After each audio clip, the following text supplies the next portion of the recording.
the stand. Now he runs. He produces a magic trick. He pulls out another one. This is incredible.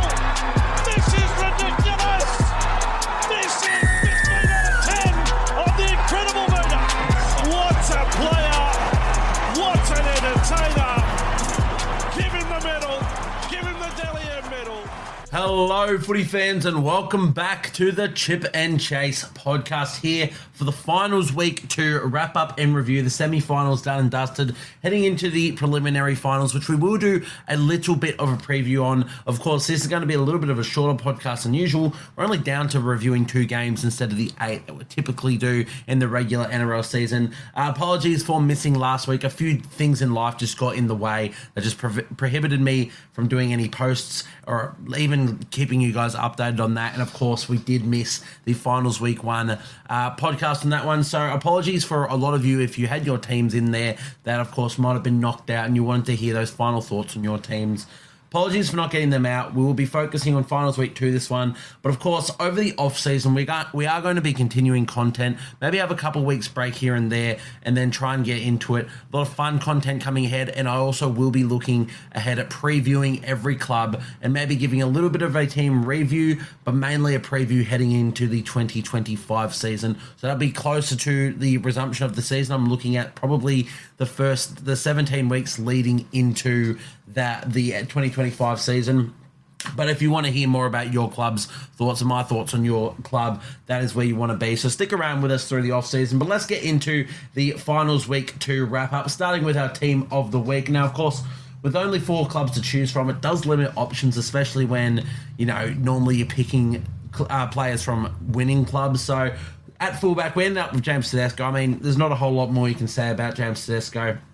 Unreal player, unreal performance. We will talk a little bit more about him in the actual review of that game, but he wraps up that fullback spot. On the wings, Daniel Tupou, Ronaldo Mulitalo, I thought they were both excellent, especially Daniel Tupou. He's been so underrated for such a long period of time, and I thought he was excellent once again. The centres, Valentine Holmes, one of the only players in this squad who gets into the side despite being on a losing side in the finals. I thought he was really good. He gave Jesse Ramien a bit of a bath in defence, and Ramien's a particularly good defender, so I thought that was a really good display from Valentine Holmes in what has turned out to be his last game for the Cowboys before he moves over to the St. George Illawarra Dragons next season. So great stuff from Holmes. The other centre, Cal Ito, defensively, he has been an absolute menace. I have loved what I've seen from Ito. Again, we will discuss him a bit further when we get to that Sharkies review, but God, he deserved a spot in this team of the week purely based on his defense, let alone the stuff he does on attack.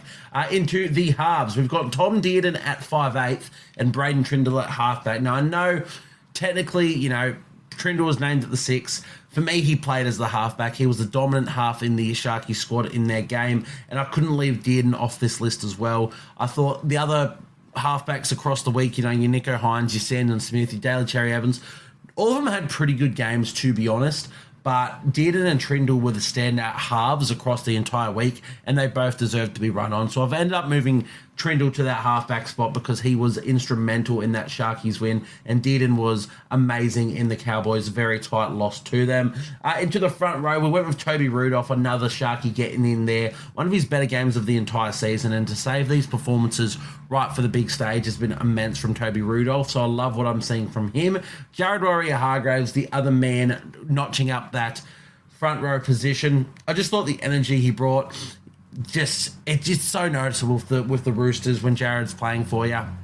I mean, you can look at the first run where, unfortunately for Tolutau got knocked out, but you just saw the intensity of Jared. A lot of people talking about raised elbow and whatnot. I think that's bogus. I think we're all very quick to call out Jared for being a grub, and, fair enough. A lot of the time he is. I had no issues with that run. I just think it was very unlucky from Tolutau to get in that position. But that run in general it set the intensity for that game and set the intensity that Jared was going to bring to that side. So I thought he was amazing. At hooker, another Sydney Rooster, Connor Watson, just edging out Blake Brayley. Thought Connor Watson was immense. One of my favourite players in the competition. I just love the way he goes about his business.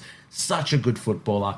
In the second row positions, we've gone with the only Manly Seagull to make the squad, Homole Olakau'atu. Now, Manly, they suffered a pretty big loss, so it's no shocker not many of their players are going to feature, but Ola Kawatu scored one of their only tries and just kept turning up, had some massive hits in defense. Thought he was amazing. Britt Nikota, the other second rower for the Sharkies, had some really incisive runs which got him into this team of the week, and Cameron McInnes gets our lock forward position, snagging a little bit of a cheeky try for him.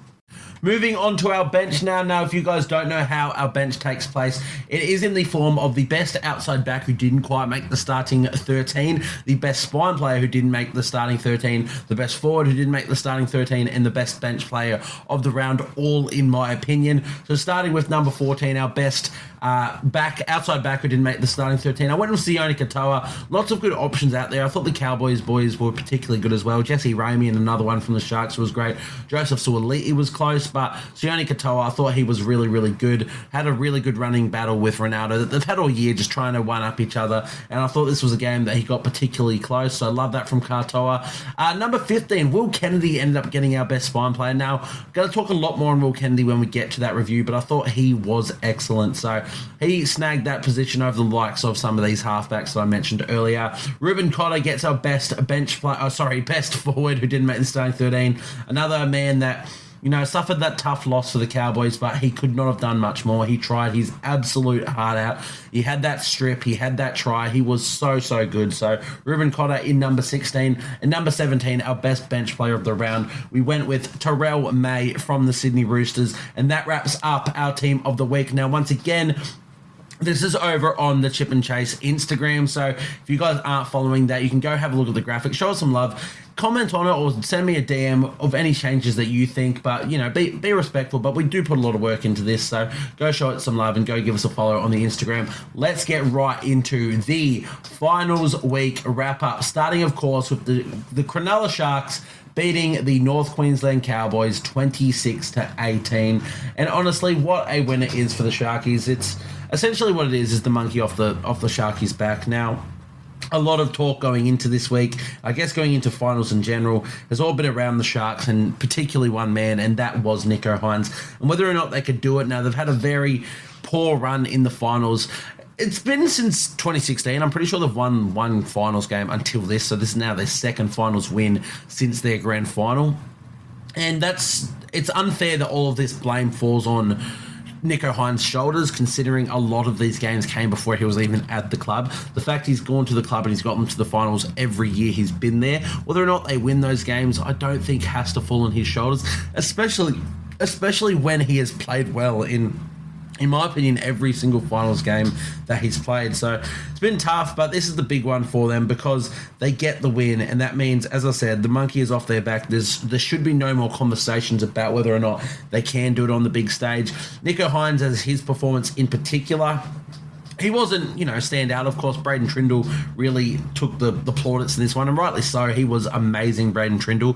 But Nicho Hynes did his job. He did it well, and the Sharks got a win out of it. They were up 24-0 at halftime in a finals game. I think Nicho Hynes deserved... It's crazy that I'm still seeing that he's still getting crap, saying, well, he didn't do anything. He was a passenger, and Braden Trindle carried him. And I think that's just absolute baloney. It just blows my mind that all these narratives, they just shift no matter what people want.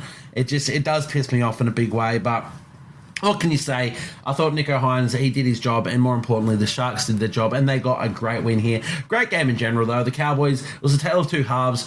Sharks putting up 24-0 at halftime in the first half, and the Cowboys coming out in the second half, and the Sharks only managing 2 points in the second half. Cowboys putting on 18. So really entertaining game. I really liked it. I do. Normally I like a bit of back and forth, but when it's games like this, it didn't necessarily feel like the Sharks were awful in that second half. It just feels like the Cowboys put it together a lot better. When the Sharks went back to their, not protecting a lead, and they went back to playing through the middle and playing tough and gritty, it looked like they deserved this win. I do think the better side won it, but both sides put up a really good fight. And honestly, that's what I'm here for, finals footy. I'm here to just watch entertaining games, and these two brought it. They very much deserve their place in the finals. They very much deserve their place this deep in finals, but this is sort of where it ends for the Cowboys. I think it's still a very successful year. We'll have to see how they go next year. Of course, we will review and preview them in the off-season, so stick around for that. Let's start on some of their standout players, though, for the North Queensland Cowboys. Now, we mentioned him in our team of the week, but Tom Dearden, I thought he was unreal. Not just the 3 try assists and whatnot he had, but his efforts in defence. There's the try saver he had on Cam McInnes, which I think the Sharkies scored off the next play. I can't actually recall, but there's a tackle he made on Cameron McInnes, which, if the Cowboys had won this game, essentially goes down in bloody rugby league history. It was that good. Now, can't recall exact times or whatnot. I should probably put these ones down in my notes when I do them, but go back and find that. If you guys missed the entire game through its entirety, it's worth a watch. So go give that up. I think it's up on YouTube, so under the NRL's page on YouTube. So go give them a watch. Really loved what Tom Dearden did. And as we've said, essentially at every point this season, when the Cowboys are losing, it doesn't feel right, because players like Reuben Cotter and players like Tom Dearden, they just don't feel like players who'd lose footy games. And Reuben Cotter, the other man that I just mentioned them, another fantastic game. The 2 captains of this club as well, the co-captains in Cotter and Dearden. Cotter was unreal as well, and a full captain's knock out of him. The massive plays he came up with weren't just the tries, but that one-on-one steal that ended up setting up that second Holmes try to essentially really kickstart this Cowboys comeback. He's so good, Reuben Cotter. A lot of people look at stats and whatnot, and he's not putting up 200 metres and whatnot. A lot of what Reuben Cotter does, essentially all of what he does, it cannot be measured in stats. You just have to sit down and watch him as a player, and he's such a joy to watch. He's such a tough footballer, and I thought he was unreal. Again, him and Dearden's performance, their performances they deserve a win. In saying that, though, I don't think the Cowboys were awful. I think their second half, they weren't good. They had a lot of drop balls in attacking zones, and they were frustrating. I thought Scott Drinkwater had one of his poorer games of the entire season. So for him to save that for essentially, their last game of the season is really tough. But I don't think he was, awful, but just a lot of moments that he clocked off. There was a moment where I think he thought there must have been a knock-on in the play, and then it was passed back to him, and he was just looking away, and it just bounced off him. Reuben Cotter gave him an absolute earful after that, so fair play. But as I said, I don't think the Cowboys were awful. I thought they've had a really good season. I think their second half was really, really good when they got back to what they know, and they played gritty, but then they played expansive on the outside. As I said, Valentine Holmes making our team of the week. I thought he was excellent, Valentine Holmes. Just for what ended up being, it wasn't the finish he wanted, not just the loss, but for him to come off with that injury, looking like some sort of broken leg, which is good. There were fears there for an Achilles injury, which would have been gutting, essentially ruling him out of a decent portion of the 2025 season, which would suck as a Dragons fan. But yeah, not the finish he wanted, but I thought he was excellent, Valentine Holmes. He moves like only he can. There's not many players in the competition who can step and just have that agility that Valentine Holmes does, especially now. He's getting older. He's not old by any stretch. What is he, 29 maybe? But for him to be moving the way he is, I think it's outstanding what he does. And as I said, giving Jesse Ramian, one of the better defensive centres in the entire competition, a bit of a bath in defence is pretty crazy. So I thought Valentine Holmes was really, really good. And honestly, look, there's not too many players, as I said, that were bad.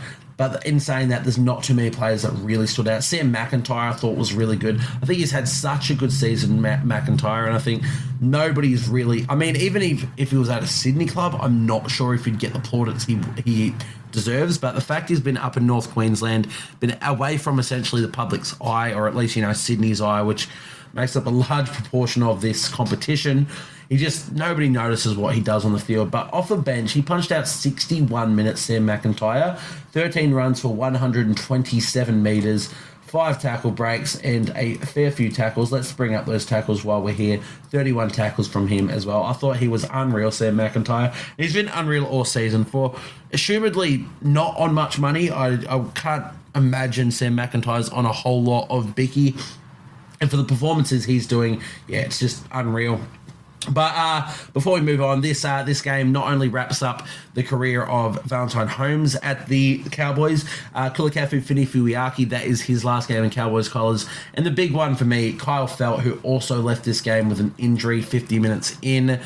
that is his last game, not only for the Cowboys, but in the NRL as he heads off to the Super League next year. So really tough seeing him, not go out with a win, but not go out the way he wanted, of course, coming off of that injury. It really sucks. He's someone that we've talked about pretty extensively this season, someone that we've been really high on all season. He's been so, so good. We outlined him as a potential Smokey for Dally M Winger of the Year a few weeks ago. Honestly, probably a couple months ago at this point now.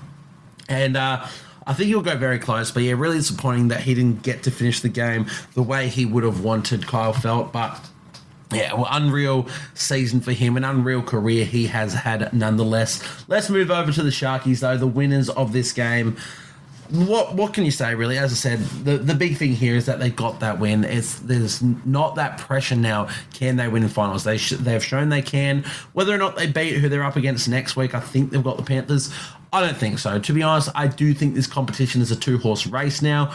The Sharkies, I did give them a bit of a chance, but with what they dished up against Melbourne 2 weeks before this, that sort of, really ruled me out of that. I had a lot of faith in them, a lot of hope in them, and now I'm like, look, it's a Storm Penrith grand final, and if I'm being honest, I think it's just Storm. I think they're so, so good, but you can't count out the Panthers with their finals experience, so I'd love to see the Sharkies go up against them next week and put together a great, great performance and get the win there.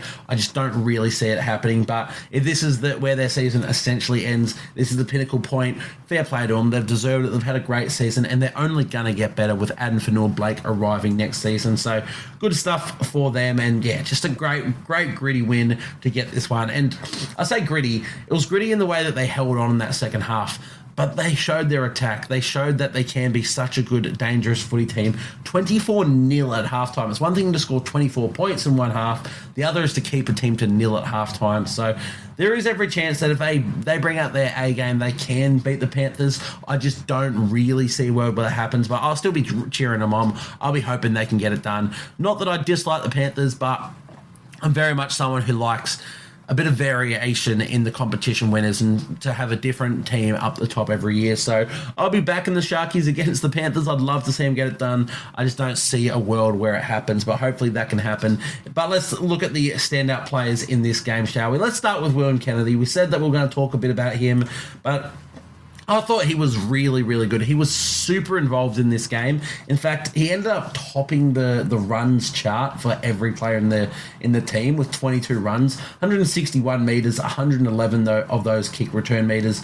He was everywhere at the back. I really loved the way he played his footy. Normally, he's not one of those players that is doing those super amount of runs. He's not running as much as a James Tedesco or as much as a Tom Trbojevic. He's sort of the X factor on the end of plays, but in this game he's like, bugger it, I'm getting involved. I think might have been from their first set, he took the ball off the kick, so he had that hit up, and then 2 tackles later he took another hit up in that same set. There's your fullback running like that. I thought he was good. I thought it was one of his best games of the season, and I love when I see him as involved as he was in this one. And it wasn't just his running game. He did have the line break. He did only the one tackle break, actually. That's crazy. But the other thing about him was he came out with some brilliant moments in defense as well. Of course, there was that Scott Drinkwater runaway where they made that break in the second half. I think it was early in the second half. I can't actually recall. But Drinkwater getting away down the left-hand side. He burns Kennedy on the outside, takes him on the outside and sprints away. And Kennedy, bang, ankle tap, brings him to ground. Those are those big moment plays that just stand out. You think about this game, there's only 8 points in it. If Scott Drinkwater scoring that try, this game could go a completely different way, but it was Will Kennedy coming up with those big plays in those big moments. And again, a player that across the competition, every fullback essentially in our competition, we're in a great spot where fullbacks are just so elite. And they're always getting plaudits. They're always the eye on them. And rightly so, because they're such amazing players. Will Kennedy seemingly never gets that love. And in games like this, he comes up with some massive, massive moments and he gets himself super involved. And the Sharkies get the win, and I still don't think he's going to get the love he deserves. So I want to give him that love in this one right now. But that is what I thought of William Kennedy. In terms of some other standouts, Let's talk a little bit about Ronaldo Mulitalo. Actually, we'll put these two in together. That is Sione Katoa and Ronaldo Mulitalo. We mentioned these players essentially every year. They have that running battle of who can score the most tries, who can have the better performances. And normally Ronaldo's getting the plaudits. He ends up with a few more tries. He ends up doing amazing stuff. And fair enough, I think Ronaldo is one of the better wingers in our competition. As divisive as he is, has a bit of a villain tag on him, Ronaldo Mulitalo, and fair enough. Whether or not you like that, you don't, that's all up to you, but you cannot deny how good he is as a player. But Sione Katoa, I also think he does not get the love he deserves. Now, he does have a few more down performances than Ronaldo, in my opinion. I think he sometimes has a few more errors in his game and whatnot, and a few more defensive deficiencies. But when there's games like this where he just turns on and he still doesn't get the love, I'm like, I want to show that as well. So Sione Katoa and Ronaldo Mulitalo, I thought they were unreal in this one. Listen to these stats, by the way. So 18 runs and 195 metres for Ronaldo Mulitalo. Of course, he also had 3 line breaks in there to help that out. We also had 20 runs and 178 metres for Sione Katoa. In fact, let's read this all together. 22 runs for William Kennedy, 20 runs for Sione Katoa, 21 runs for Kale Ito, 20 runs for Jesse Ramian, and 18 runs for Ronaldo Mulitalo. What's that? Over 100 runs for all of the outside backs for the Sharkies there. That is insane stuff. And this is the big thing about the Sharks. We always talk about their forward pack and whether or not they're that dominant. We will get to the likes of Toby Rudolph and Britton Nicodeau, who I thought were amazing in this one. But the Sharks get a lot of work through their outside backs, and I don't think I recall a game getting this much work from all 5 of them. So I thought they were all unreal. Ronaldo Mulitalo, of course, with the 3 line breaks and the try. That's the reason he edged out Sione Katoa. I think Sione Katoa had one taken away from him. Again, memory's a bit hazy on that, but I thought he was really good. Also, 8 tackle breaks from Sione Katoa, 2 line breaks in there as well. So love what I saw from the outside backs of the Sharkies. Speaking of outside backs of the Sharkies, Kale Ito, let's talk about him now. He came up with some absolutely massive tackles in this one. Again, tackles that I think are going to fly under the radar. I think this Sharkies team in general is always flying under the radar. Maybe it's because, as I said earlier, I think it's a 2-horse race. And, these games, all the teams who won this week, maybe it doesn't matter because Panthers and Storm are just going to win. Who knows? That might all change if one of these teams can get an upset victory over them next week. But I think the Sharks are just flying under the radar, and Kale Ito is flying under the radar once again. Keep in mind, this is his debut season. Well, I think he played 1 game in 2022 or something. This is what he's doing right now, though. Like, essentially, as a player in his debut, in his rookie season, doing what he's doing. And it's not just all these massive moments in attack. It's not just the stats I just read where he ran for 163 metres off 21 runs. He had 2 line break assists. He had 1 try assist. It's the tackles he had, the plays he makes in defence are so good. There's the one-on-one tackle he made on Finafuiaki. So we mentioned that ankle tap that Kennedy made on Drinkwater. That same play, after Drinkwater goes down, the Cowboys do the right thing and they spread it to the other wing, to their right-hand side. They just go through the hands. We'll catch them out here. And they get it out to Finafuiaki, and Kale Ito comes up with this massive one-on-one tackle when they're already short on numbers on Finafuiaki, who's a bloody hard man to handle, and just bang, one-on-one, brings him to ground, stops the break, stops the play, stops the set, and saves a try, in my opinion. So that's just one of the ones that comes to mind in what Kale Ito did. He had a lot of other defensive plays. I think he's been unreal for the Sharkies this year, and unreal in the final series. I thought he was really good last week in their loss as well to the Panthers. So I want to, to the Storm. Really want to give him his plaudits. Jesse Ramian, another one. We mentioned his 20 runs, 151 metres from him. Also the 2 line break assists and 1 try assist from him. Did get a bit of a bath from Valentine Holmes in defence, which we already mentioned, but always want to give him my love because I'm a massive Jesse Ramian guy. Let's talk a little bit about Braden Trindle then. Look, he was the man probably of the final series in general this week. Maybe not final series in a whole, but finals week 2.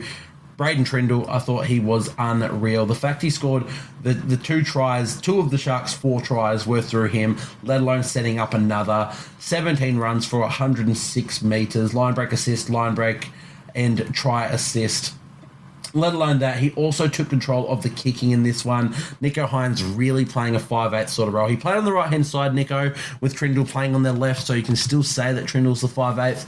But to me, Braden Trindle took the reins and he played as a halfback. 635 kick meters as well. 4 forced dropouts, 7 bombs, 3 goals. It's unreal how Braden Trindle played. I think he was the player. Him or James Tedesco were the players of Finals Week 2. We'll get to Tedesco, obviously, but yeah, and what blows my mind, of course, we've already mentioned it, is Braden Trindle comes out and has a game like this, and Nicho Hynes does the right thing. He recognises Braden's got the hot hand here. Let him play. I'm not overcalling. I'm not doing my own thing. Braden is in his element right now. Let him cook. And Nicho Hynes still cops shit, and it blows my mind. I understand. Nicho Hynes didn't play a bad game. He still ran the ball 117 metres from 17 runs. He was good in defence. He, had a couple offloads. He played a really good complementary role. But for some reason, complementary role isn't good enough. When it comes to someone like Dylan Brown, who plays 5'8", complimentary role's fine, and he gets those plaudits, he gets that love. But when it comes to Nicho Hynes, he has to be the main man in some people's eyes, and it just blows me away. Braden Trindle, he was unreal in this game. And Nicho Hynes, he did his job to perfection by actually taking a backward step. That doesn't mean the Sharks can't win when Nicho's hot. When Nicho's the main man, the Sharks can't win. If Nicho had the hot hand in this one, I'm sure they win. But he recognised Braden was out of this world, and he's like, I'm just going to let him cook, and I'm going to control what I can control and do the 1%ers, and he did that. So I'm going to give Nicho Hynes his love for this one. Copped so much shit for a long time leading up to this, and the years previous to this. He's one of the best players in our competition, one of the nicest guys in our competition, and I loved what he did in this one. But of course, Braden Trindle, yes, he was the best player in this game, and whether or not he stays at 5'8", is he the man to lead the team moving forward? Those are conversations for another day, but let's focus on this game where he was unreal, and Nicho Hynes and Braden Trindle and the Sharkies got the win that moves them into the preliminary finals. So that's what we want to focus on. Let's look at Toby Rudolph. We gave him a quick mention. Unreal game from him, 46 metres. So again, we always talk about the Sharkies being pretty split with their middle forward rotations, normally around that. No one's ever seemingly above 50 minutes. It's all sort of around very similar minutes. 46 from Toby Rudolph, though. He was the best player of all their forwards, in my opinion. So it's good to give him a little bit more than the rest. Oregon Kaufusi with 34, so you can sort of see that minute fluctuation there. 15 runs, 160 metres from Toby Rudolph. Just kept making... Where's his post-contact? Only 66 post-contact metres. To me, it just seemed like after every run, he was just pushing forward. I've always been a big fan of Toby Rudolph. He's a bit of a character, which we need in our game. Whether or not you like him, I don't think he's not in the same boats of your Jerome Luais and your Ronaldo Militalos, who play that sort of arrogant villain role.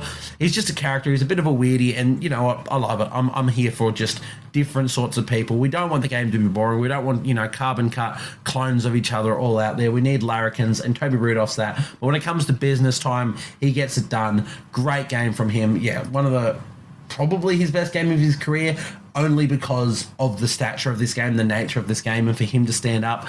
He is prone to a couple errors every now and then, but for him to come out and play like this, thought he was excellent. Blake Brayley almost made our team of the week at hooker. He was unreal, controlling the game quite a lot in their own half. He was the dominant man. You had your Trindle, you had your Hynes. It was actually Blake Brayley who controlled the team and got the team to where they need to be coming out of their own end. And he also started a lot of those darts. So as soon as these forwards got momentum, which they had a lot of in the first half, particularly off of Rudolph, if we mentioned, Blake Brayley, he'd find that space, he'd get a good little dart away, get a quick play of the ball and just shoot. And I love that from Blake Brayley. I thought he was unreal. Again, we can't mention everyone, so I'll try and skip a few, but Kaufusi, Teague Wilton, they were all good. Britton Nicotar made our team of the week.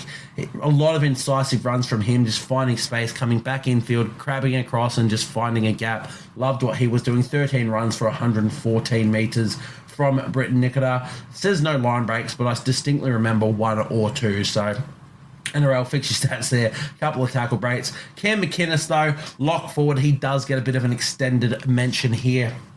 Unreal game for him. It was between him or Ruben Cotter, who we'll get to. Actually, we've already spoken about Ruben. It was between him or Ruben Cotter for the lock of the week spot, and because Cameron was on the winning side, he got it. A try for him, of course, the try for Ruben Cotter as well. 16 runs, 128 metres. Of course, he gets through that defensive work. We expect that. 37 tackles.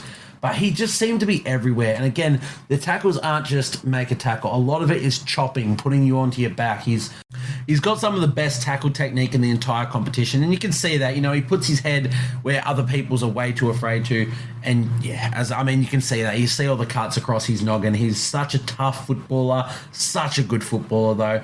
Plays such a perfect role for the Sharky side in that enforcer in a way in defence. Doesn't come up with the big hits, but he's a Jake Trbojevic sort of leader. You lead with that defence. Anyone who runs at you, you're chopping them in half. And then, he just does all the tough stuff, but he plays a really good link man role and puts himself in the right positions when it comes to attack as well. Hence why he got his try, and a well-deserved try for Cameron McInnes. So that's why he gets a lock forward spot. Thought he was unreal. Once again, their bench was really good as well. Hazleton with a really good stint. He's someone that we mentioned probably a month or two ago now as well, where, he's been a bit of a cult hero, been really good for the Sharkies for a long period of time, scored a lot of tries this year. For a while there, I was a bit worried about how long it took him to play the ball, but in this game I was watching again, and he's really quickened how fast he's playing the ball. He's getting a roll on, he's getting to his front, he's getting up and playing that ball quick. So that was my only concern about Hazleton. He seems to have improved on that, and now he's just an absolute gun. So that's how the Sharkies sort of lined up in this one. Once again, the players who I didn't mention, really good as well. CSF Italic, last mention to him. I love that he just does whatever the Sharks need of him, whether it's on the bench, whether it's front row, second row, lock, forward, centre, winger. I think he'd just play wherever the Sharks wanted him to, and you've got to have a player like that. He's such a good footballer, deserves more than 16 minutes a game that he got in this one, but he's just a club man first, and you've got to love that in your team. So that is that game. What a massive win. We can't understate it anymore. We'll give it another shout out just to finish up, but a massive, massive win for the Sharkies for the context of where they are as a football side and the context of their season. So massive to them. Cowboys, season ends here, but a good season overall. I think they'll still be right up the pointy end of the competition next year as well. Let's move over to the Roosters and the Seagulls, though. Now, this one, we did tip the Sharkies and got that tip up. This was where our tips went wrong. We tipped the Seagulls to get up in this one, and look, they never got close. A 40-16 win to the Sydney Roosters. Oh, sorry, lastly, before we get into this one, I had it penciled down in my notes, and it's something that we don't talk about enough, but Ash Klein as the referee for the Sharks and Cowboys game, I thought he was unreal. Now, we're very quick, not just me, but everybody out there essentially are very quick to call out bad refereeing decisions or just reffing performances or whatnot, or when you give a lot of penalties or a lot of infringements away and then you even the penalty count, whatnot. I thought Ash Klein reffed that Cowboys and Sharkies game to perfection. And, he cops a lot of flack, buddy, Ashley Klein, rightly or wrongly. That's up for you to decide. That's not for me. But I thought this is the way that you want footy to be played.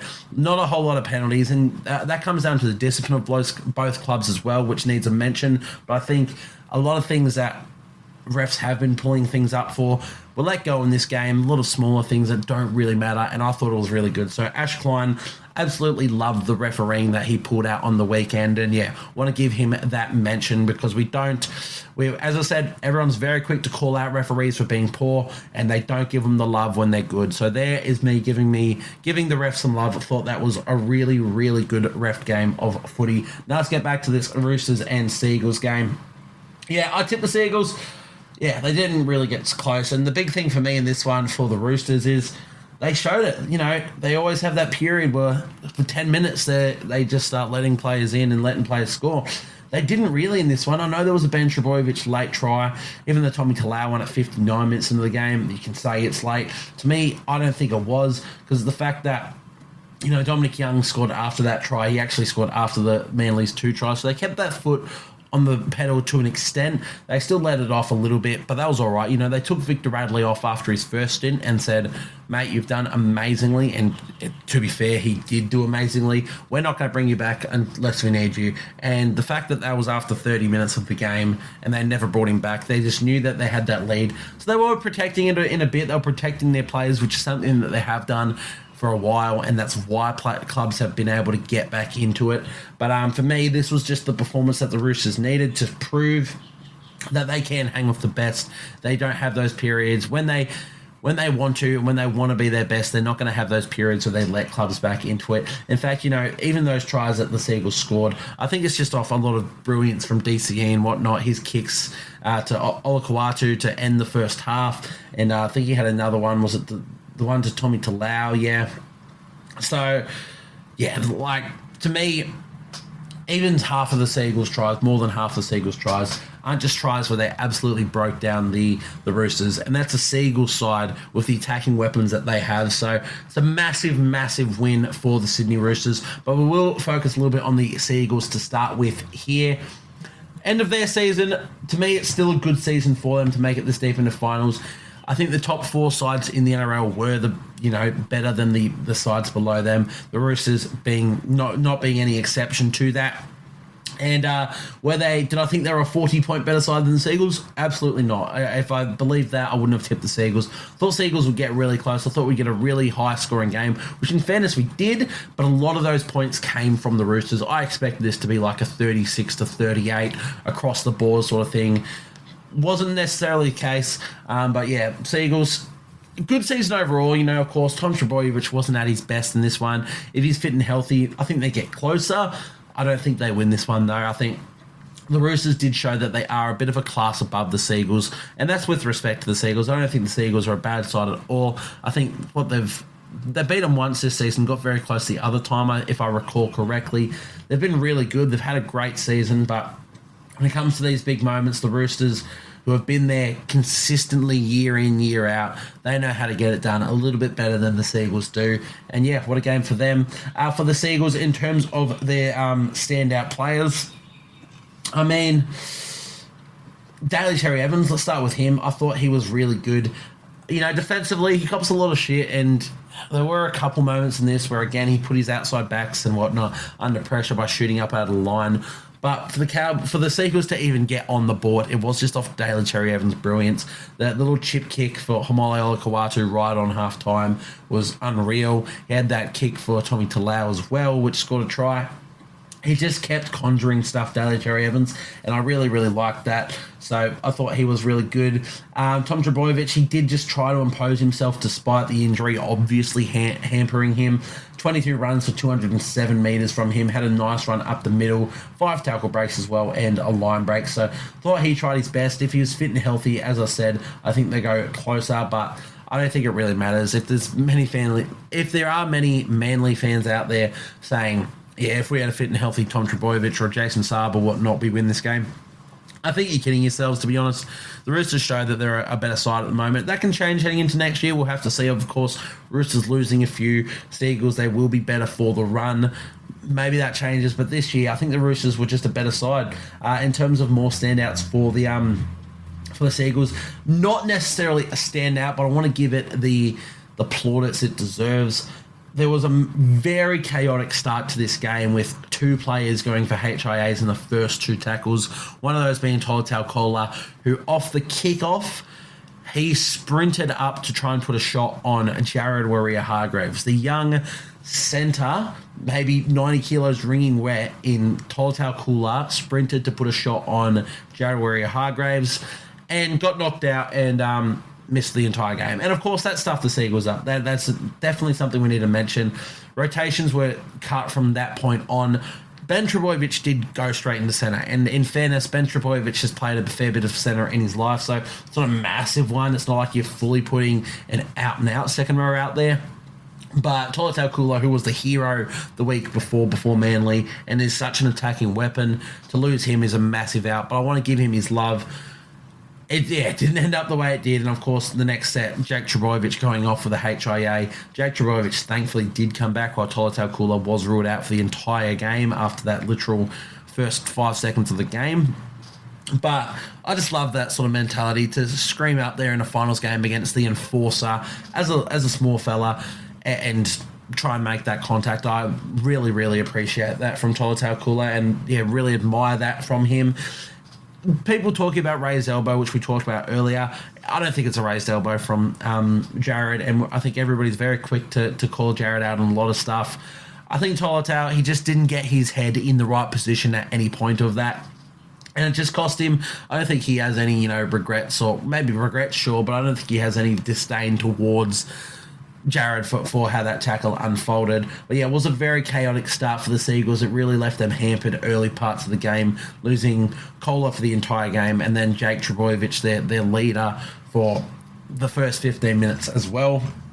But once again, I don't think those are the excuses for the Manly Seagulls. In terms of standout players for them, we mentioned DCE. The other main man we've got to mention, Homole Olakau'atu, made our team of the week in the losing effort. It wasn't just that try that he scored just before halftime, but it's the hits he made. He really tried, he embraced that enforcer tag, tried to inspire his team, came out with 2 massive, massive shots on Lindsay Collins, who, by the way, one of the enforcers for the Roosters. Lindsay Collins, Jared, he's always looked as the mongrel and the enforcer. Lindsay Collins goes about his business, comes up with some maybe more big game plays than any front rower I've ever seen Lindsay Collins.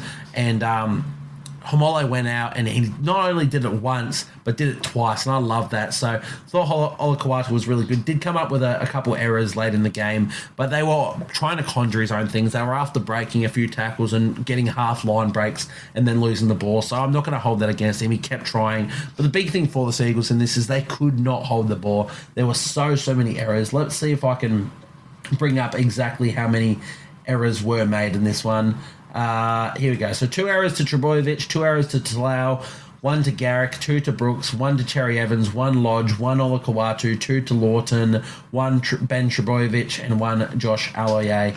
It's just a lot of errors, which really hampered them. We know that they're such a good attacking football team, but when you're making those errors, you can't really string anything together. In fairness, a lot of it was because of the great defense of the Roosters, whether it was shooting up on the edges, whether it was just bustling them up in the middle in defense.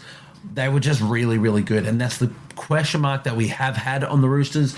How does their defense hold up? I thought it held up amazingly in this one to stop this Seagulls side. But Homole Olakau'atu, I don't think he could have done much more for them. Beyond that, Ben Trbojevic off the bench in moving out into that centre spot, I thought he did an admirable job out there. Beyond that, though, there's not a massive amount of positives. There weren't that many amazing performances for the Seagulls, which is why they got run over so much. So, disappointing end to their season. But let's focus on positives. They will be better for it next year, and it's been a good season overall, in my opinion. They were a team that maybe was a sniff to win the comp at some points, but to me, they have always been that little bit of a leg down from the very best. And whether or not the Roosters are the very best, I think next week we'll have more of an answer for that. But this game in particular, it really showed where they are at as a football side, and they can match up with the best despite the injuries. So, really good game for them. Let's focus a little bit on them now. We mentioned the defense. We mentioned the chaotic start. Let's just jump into their standout players, and that is headlined by none other than James Tedesco. 2 tries, 226 run meters, 2 line breaks, 3 line break assists, 2 try assists, only 3 tackle breaks from James Tedesco. Look, I know finals games do not come into calculation when it comes to the Dally M Award. And to me, don't get this twisted, Jerome Hughes deserves the Dally M Award this season. But if James Tedesco gets it, I don't think it's that much of a riot that everybody is going to get. I think everybody's blowing it out of proportion, saying Hughes has been by far the best player in the competition. Now, I agree. Don't get it twisted. I agree that Hughes has been the best player in the competition. And to me, Hughes deserves it more than any other player. But Tedesco isn't that far behind, in my opinion, and if he does get the award, I'm not going to be that mad at it. I don't think it's anywhere near as outrageous as the Kalen Ponga getting it over Sean Johnson last year, but people are definitely looking at it that way. Again, finals performances don't come into it, but I think Tedesco across this entire season has been just unreal, especially for the criticisms he copped last year and heading into this year. I think he's been amazing. And to save a performance like this for a finals game, a do-or-die finals game, it's just, he's such a... To me, I know Hughes has had the best year individually. To me, in terms of best players in the competition, Tedesco is probably the second best player in the competition just for a long, long time, in my opinion. I think for me, it's Cleary number 1, Tedesco number 2, maybe Isaiah Yeo number 3 at the moment. But Tedesco, for what he's been doing for such a long time, and don't get me wrong, I wasn't a fan of James Tedesco in the early parts of his career. During his time at the Tigers, I thought he was a massive, massive ball hog. I really disliked the way he played. And in fairness, maybe he had to be. The Tigers side back then didn't have the most strike power, but that was still a side that had, Mitch Moses, Luke Brooks, a few attacking weapons in them at the time. Robbie Farah for a lot of that as well. To me, James Tedesco in the early parts of his career, wasn't that big of a fan of him, but to see how he's progressed and what he's turned into since he came to the Roosters, you can't really deny his achievements and how good of a player he is. To me, he's probably the second best fullback of all time. There's been amazing players. Greg Inglis is a better player all time, but he's got a lot of his plaudits in different positions. Billy Slater's number 1 for me. Darren Lockyer, he's a 5'8" and a fullback. In terms of out and out fullbacks, James Tedesco, to me, is probably second all time. Is he the second? Is he the greatest Roosters fullback of all time? Maybe not. To me, I still have Anthony Minichiello purely off legacy and what he did for that club, one club player and whatnot. But over the course of his entire career, James Tedesco, second best fullback of all time, in my opinion, the second best player in the comp, and the second best player of 2024. But if he gets that Dally M, I'm not going to be outrageously against it. This game, he was just immense. I don't know what else you can say about his performance. So I read those stats out, but if you go and watch the performance as a whole, it seems like he's doing more than those stats, to be honest. He's just, an amazing, amazing game from Tedesco. It's why he was our team of the week fullback and probably the player of the week in general this week of the finals. It's just... there's not much more you can say about James Tedesco. Let's focus on a few other players. Daniel Tupou made our team of the week, scoring a try. Once again, just someone who's been so underrated for such a long time. In fact, I'll let you in a little bit of my life outside of the podcast, which maybe we're going to try and integrate into the podcast and some stuff later on. But as such a super nerd, a super footy fan that I am, when I'm not doing podcast stuff or uni or whatnot or work, a lot of my time, my individual time, is still involved in just footy, whether it's playing, training, watching videos, studying, looking up on, players' stats, playing Rugby League Live 4, whatnot. I actually looked up a little bit about Daniel Tupou, thinking, he's been one of the best wingers for essentially since he debuted, and his legacy, his career has been immense. He'd be on 500. I was like, he'd be on unders at the Roosters 100%. He'd always take less of a contract there because it's Daniel Tupou and he's just that sort of guy. But I'm like, unders for Daniel Tupou is probably $500,000 a year, from what I could see. And I don't know if these numbers are 100%, but apparently he's on $350,000 a year, Daniel Tupou, for one of the most elite wingers we have had for over a decade. And he's on peanuts. So, I just want to... We mentioned how underrated he is. He doesn't get the love he deserves for what he's done for that club and how he continues to play at 33 years old. To be on that low of money in terms of the NRL, I mean, $350,000 is nothing to scoff at in terms of the everyday working jobs. But in the NRL, with these $1.3 million contracts nowadays, $350,000, I thought that was insanely unders for Daniel Tupou, and I think that's just the sort of player he is. So I want to give him his love. And in this game, once again, just could not have been more consistent, as he always is. 15 runs, 142 metres, 2 line breaks, 1 try assist, 4 tackle breaks, 1 try. He's just, he's so good. Joseph Suaalii, I thought, was really good inside him as well. Kicked 5 from 5 from the boot. Had a really good... There was a break that they made, and to be fair, Ruben Garrick, I thought, had a bit of a stinker in this one, which sucks for Ruben Garrick. I'm a massive fan of him.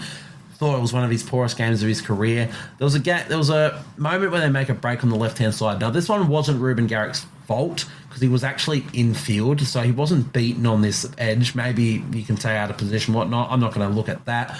But they make a break on that edge. Joseph Suaalii goes through, and Ruben Garrick, he sprints back from the middle to cover, and there's a move that Suaalii puts on Garrick, just the left foot, and beats him. And I think that's the sort of player I feel like with Suaalii, a lot was said about him. The next biggest thing, and they changed the rules to let him debut early.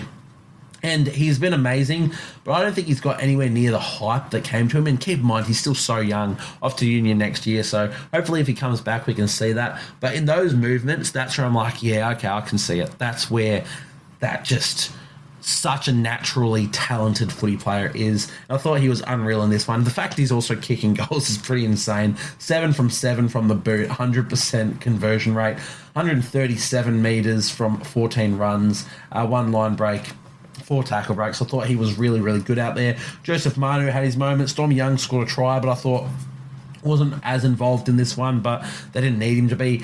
Luke Keary, really good. I thought he took control of this side, which is something he's needed to do. He's a 5/8, sure, but to me, he's still like the dominant half in this side. Sandon Smith, though, special mention to him. They really went after him in attack this time. The Manly Seagulls really went at him in attack, making him try and do all of these tackles. And, he fell off a few, Sandon Smith. But the big thing is he just kept turning up. He kept throwing his body in front and kept trying to make those tackles. And it wasn't his best performance the week before, but to see him come out in this one and just keep turning up, keep showing up, and then to have that individual try that he scored, I think it was such a great bounce-back performance for Sandon Smith. As I said, Seagulls just went at him all night and he just kept turning up, and in the end he got the chockies and a little bit of a meat pie as well. So he's eaten well, Sandon Smith, and yeah, want to give him a massive shout out for the way he played. Jared Waerea-Hargreaves, we mentioned pretty extensively in the Team of the Week, just a real enforcer. Some of his stats, 13 runs, 102 metres, only 35 minutes, of course. Roosters are similar in the way that they split their forwards minutes, so I think he did his job in his time on the field really, really well. Connor Watson, who did make our Team of the Week at hook, I thought he was unreal. We mentioned when the Roosters get a roll on in their forward pack, Connor Watson, he's so creative around the ruck that he just makes things happen essentially everywhere, and once again was doing that in this one. Thought he was unreal. 9 runs for 94 metres, 1 line break assist, 1 try assist, 4 tackle breaks from hooker, probably 40 odd tackles, 42 tackles for Connor Watson as well, played the full 80. Massive game from him. Lindsay Collins was good. Angus Crichton I thought was quiet, but quiet for Angus Crichton is still a really good game for anybody else. He's just such a good football player that you expect more. Still ran the ball 13 times for 111 metres. Had a line break assist. Nat Butcher was really good in my opinion. Spencer Leniu good. Terrell May, who made our Team of the Week off the bench, 17 runs, 141 metres from him. 4 offloads as well. He was really good. And Victor Radley, I thought he made such a big difference in his time on the field. The fact he scored a try, I didn't expect him to play again this year, and to come back so early with a broken shoulder or whatever it was is pretty immense. And to score a try as well, only that 29-minute stint, but in that 29 minutes he made it count, and now he'll be better rested and ready for this next game. And I think him in a bigger minute role, the Roosters can do a little bit more damage. So, yeah, just a great, great game for the Roosters. Whether or not, again, we've already mentioned it with the Sharkies, whether or not these two sides can match it with the Panthers and Storm, I'm not convinced. But I don't think the Roosters or Sharkies could have done a whole lot more than they did in this week to really, convince me. They came out, both sides played their best footy, essentially, against really good opposition. Seagulls and Cowboys are great teams, and they had amazing seasons. I don't think they were really bad. I mean, Seagulls were pretty poor, but the Roosters were the ones that made them poor, in my opinion. It wasn't just the Seagulls not turning up. The Roosters just got them unsettled and turned up a good performance. So I'm excited to see next week's games. I'm excited to see finals footy all the time, but the prelims is... Sometimes your prelims can be better than a grand final, so I'm really, really excited to see how these sides go at it. Roosters and Sharkies, they got the Chockies in finals week 2 in the semi-finals. Can they go all the way? I'm not convinced, but God, I want to see them try their best and make some really entertaining footy for us. In terms of, let's do a little bit of a preview just to wrap this up and get it looking ahead into next week. So it is the Storm taking on the Roosters, Amy Park in Melbourne. First versus third on the ladder, as we know, 7:50 p.m. on the Friday, the 27th of September. I will be taking the Storm, as I said. Look, there's going to be no surprise who I'm tipping. In terms of how I see it playing out, I think if the Roosters play exactly the way they did against Manly, they can do this. So the big thing for me was their defence in this one. We know they can score, but in the middle of the park, they were aggressive, they were up and at them, and they were forcing errors. But when it came to the edges, they were sprinting up and giving the Seagulls no time. Like players like Ruben Garrick, who's normally a weapon. He made so many errors and had a bit of a shocker purely off the Roosters sprinting up and getting up in his face in defence.